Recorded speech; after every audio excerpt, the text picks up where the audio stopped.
আল্লাহর চেয়ে আপন আপনার কেউ নেই পৃথিবীতে। তো সেই আল্লাহকে আপন করে নেন, আপনি বুদ্ধিমান।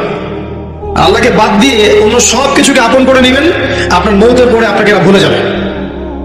আপনার মৃত্যুর পরে এরা আপনাকে খুব বেশি দিন মনে রাখবে বলে মনে হয় না, রাখলেও বছর বছর একদিন। কিন্তু আল্লাহ রাব্বুল আলামিন একটা মুহূর্ত আপনাকে ভুলে থাকবেন না। একটা হাদিস মনে পড়লো যে আল্লাহ পাকের কাছে 100টা রহমত আছে, মানে 100 ভাগ রহমত আছে, দয়া আছে, ভালোবাসা আছে। তার মধ্যে 1 ভাগ তিনি সৃষ্টি জগতের মধ্যে দিয়েছেন। ওই যে গাভী তার বাচ্চাকে চেটে পরিষ্কার করে না, কুকুর তার বাচ্চাকে দুধ খাওয়ায় না, ওই 1 ভাগ রহমতের জন্য, 1 ভাগ দয়ার কারণে। বাকি 99 ভাগ রহমত আল্লাহ পাক তার নিজের কাছে রেখেছেন, যেটা দিয়ে তিনি কিয়ামতের মাঠে বান্দার প্রতি রহম করবেন। আমরা আল্লাহর রহমত পাবো ইনশাআল্লাহ। প্রয়োজন হচ্ছে তওবা করে ফিরে আসা। পাপ হবেই ভাই, জীবনে চলতে গেলে পাপ হবেই, উঠতে বসতে চলতে ফিরতে পাপ হতেই থাকবে, কিন্তু তওবাও হতে থাকবে ইনশাআল্লাহ।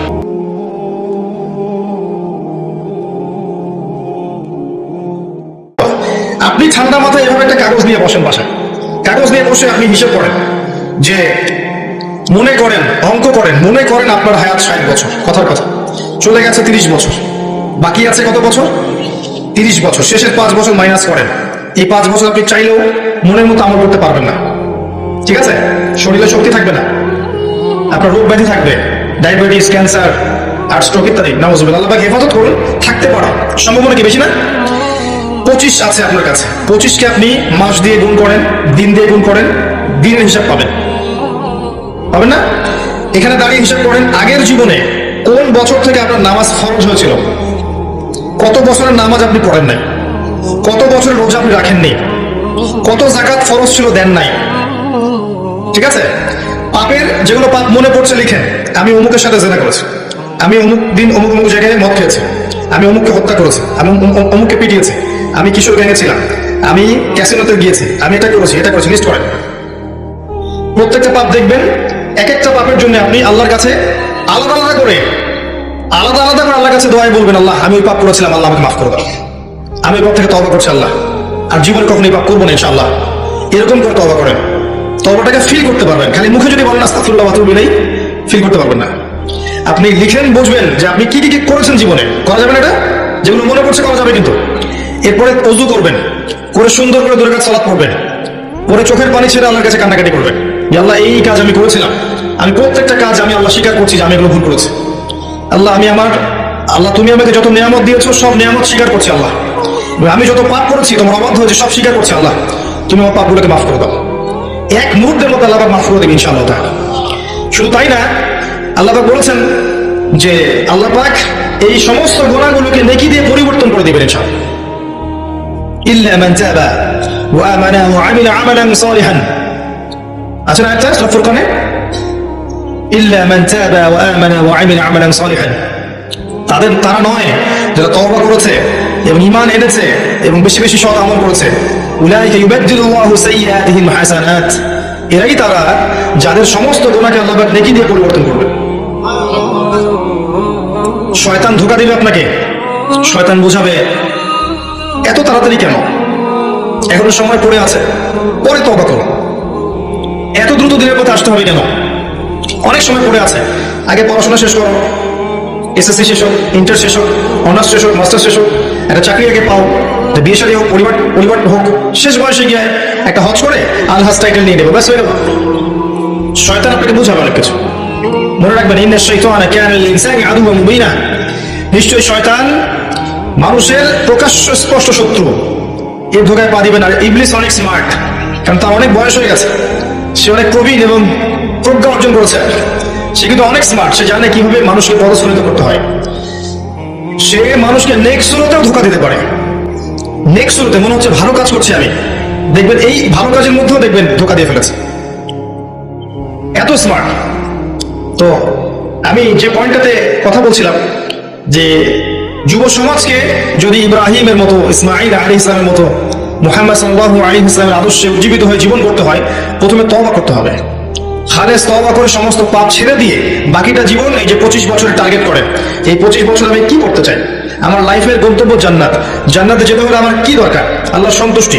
আমি একটা জীবন পেয়েছি, এই 25 বছর পর আমি আর থাকবো না পৃথিবীতে, এই সময়টুকুতে আমি কি করতে পারি নিজের জন্য, নিজের পরিবারের জন্য, আমার পরবর্তী প্রজন্মের জন্য, ঠিক আছে, আমার উম্মার জন্য, দেশের জন্য বা রাষ্ট্রের জন্য আমি কি করতে পারি প্ল্যান করতে হবে।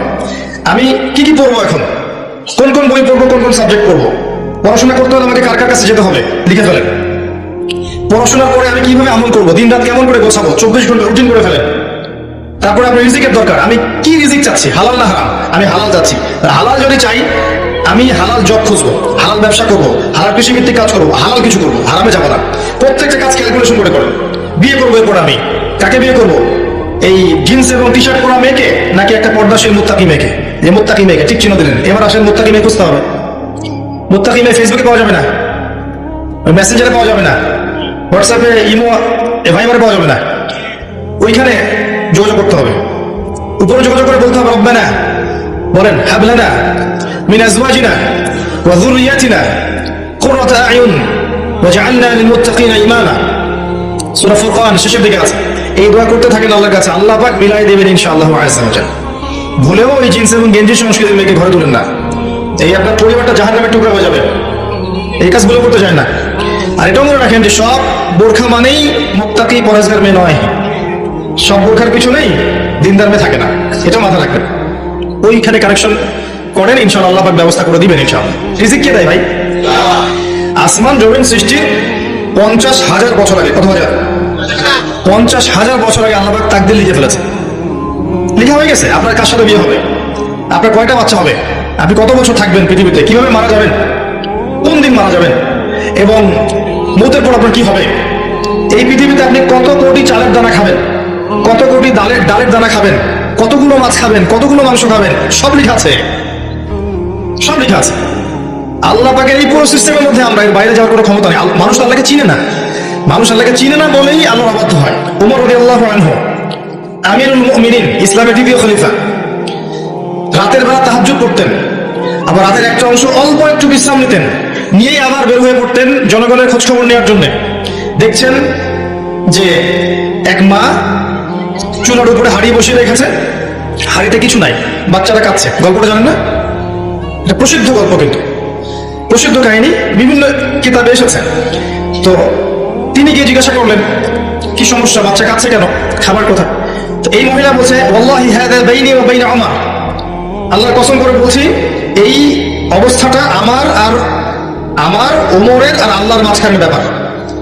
মানে এই অভিযোগ করছে আল্লাহর কাছে ওমর সম্পর্কে রাদিয়াল্লাহু আনহু। সে তো চিনতে পারেনি যে এই ব্যক্তি ওমর রাদিয়াল্লাহু আনহু, কথা বুঝতে পারছেন?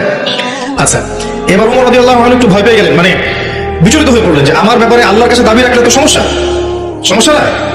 তিনি এমন মানুষ ছিলেন যিনি বলেছিলেন যে ইরাকের ফোরাত নদীর কিনারায় যদি কোনো ছাগলের বাচ্চা না খেয়ে মারা যায়, আমি ভয় পাই যে আল্লাহ পাক সেজন্য আমাকে জবাবদিহি করতে পারেন। এমন ছিলেন তিনি আমিরুল মুমিনিন। খেজুর পাতার মসজিদে বসে অর্ধ বিশ্ব শাসন করেছেন, অর্ধ বিশ্ব, এবং মাটিতে ঘুমাচ্ছেন। তার ব্যাপারে একটা প্রসিদ্ধ কথা আছে, হাকামতা আদালতা আমিনতা ফানিমতা। হে ওমর, তুমি বিচার কার্য পরিচালনা করেছো, ন্যায় বিচার করেছো, নিরাপত্তা দিয়েছো, এরপর ঘুমিয়েছো। তারপর তিনি কি করলেন, বললেন ইয়া আমাতাল্লাহ, হে আল্লাহর বান্দী, একটু অপেক্ষা করো, আমি আসছি। তিনি চলে গেলেন মদিনায়, গিয়ে ওই যে রিলিফ দেয় না, রিলিফ ত্রাণ রাষ্ট্রীয় কোষাগার থেকে, সেখান থেকে একটা বড় বস্তা খাদ্য, জব বা গম এই টাইপের নিজের কাঁধে উঠালেন। নিজের কাঁধে, অ্যাসিস্ট্যান্টের কাঁধে নয়, নিজের কাঁধে, গাড়িতে করেও নয়, পায়ে হেঁটে কাঁধের মধ্যে এই বস্তাটা নিয়ে তিনি হেঁটে হেঁটে যাচ্ছেন ওই মহিলার বাসা পর্যন্ত। তার পাশে একজন সাহাবী ছিলেন, তার নাম ছিল আসলাম রাদিয়াল্লাহু আনহু। ইনি বলছেন যে ইয়া আমিরুল মুমিনিন আনা আহমিলু, হে আমিরুল মুমিনিন, আমাকে দেন, আমি বহন করছি। তখন ওমর রাদিয়াল্লাহু আনহু বলছেন হাল আনতা তাহমিলু উযরি ইয়াওমাল কিয়ামা, তুমি কি কিয়ামতের দিন আমার পাপ বহন করবে? তুমি কি কিয়ামতের দিন আমার পাপ বহন করবে, আমার বোঝা বহন করবে? আজকে এটা চাচ্ছ তুমি আমার কাছে? নিজে কাঁধে করে নিয়ে গিয়ে ওই মহিলাকে দিলেন, নিজের হাতে রান্না করে বাচ্চাগুলোকে খাওয়ালেন, এরপরে গিয়ে আল্লাহর কাছে কেঁদে কেটে দোয়া করলেন, আল্লাহ তুমি আমাকে যে দায়িত্ব দিয়েছ, আমি হয়তো দায়িত্ব পালন করতে পারছি না, তুমি আমাকে ক্ষমা করে দাও। আমি কিভাবে আপনাকে বুঝাবো যে এগুলো হচ্ছে ইসলাম? ইসলামের সৌন্দর্যগুলো দেখে হাজার হাজার অমুসলিম ইসলাম কবুল করেছে।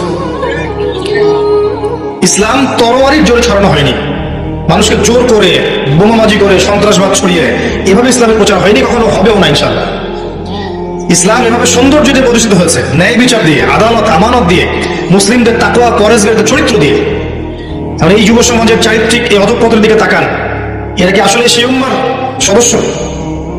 আদৌ কি আমরা ওমর রাদিয়াল্লাহু আনহুর উত্তরসূরি, আবু বকর ওসমান আলীর উত্তরসূরি, খালিদ বিন ওয়ালিদ, তারিক বিন জিয়াদ, যায়েদ ইবনে হারেসা, জাফর ইবনে আবি তালিব, আব্দুল্লাহ বিন রওয়াহা তাদের অনুসারী, বদর এবং উহুদের সাহাবীদের মতো আমরা? আমাদের উচিত নিজের চেহারা আগে আয়নায় দেখা, কারণ প্রত্যেকটা নফসকে মৌতের স্বাদ গ্রহণ করতে হবে।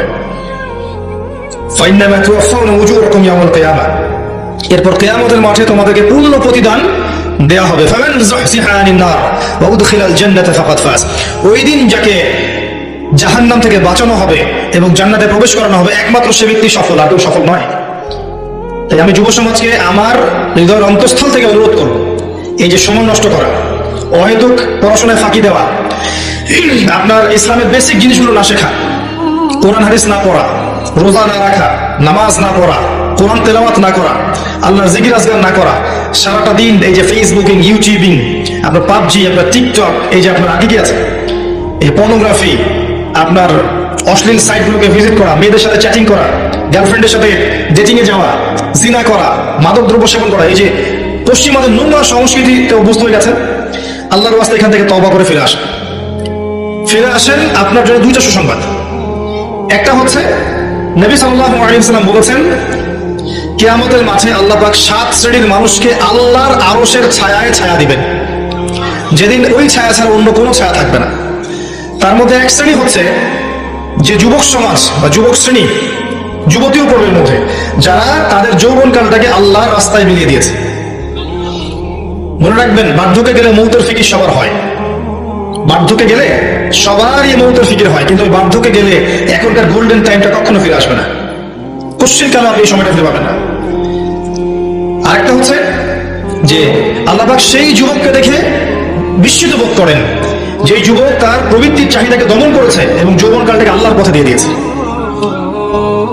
যুবক বয়সের ইবাদতের এত মূল্য আল্লাহর কাছে, এত মূল্য, যে এই সময়টাতে মানুষ যা ইচ্ছা তাই করতে পারতো, কিন্তু যুবক শ্রেণী আল্লাহকে ভয় করে, তার রাসূলকে ভালোবেসে, রাসূলের সুন্নাহগুলোর উপর আমল করলে, নামাজ পড়লে, রোজা রাখলে, তাহাজ্জুদ পড়লে, জিকির করলে, সৎ কাজের আদেশ করলে, অসৎ কাজে নিষেধ করলে, জ্ঞান অর্জন করলে, তিলাওয়াত করলে, এক কথায় ন্যায়ের পথে থাকলে আল্লাহ পাক অফুরন্ত নেকি পুরস্কার দিবেন ইনশাআল্লাহ।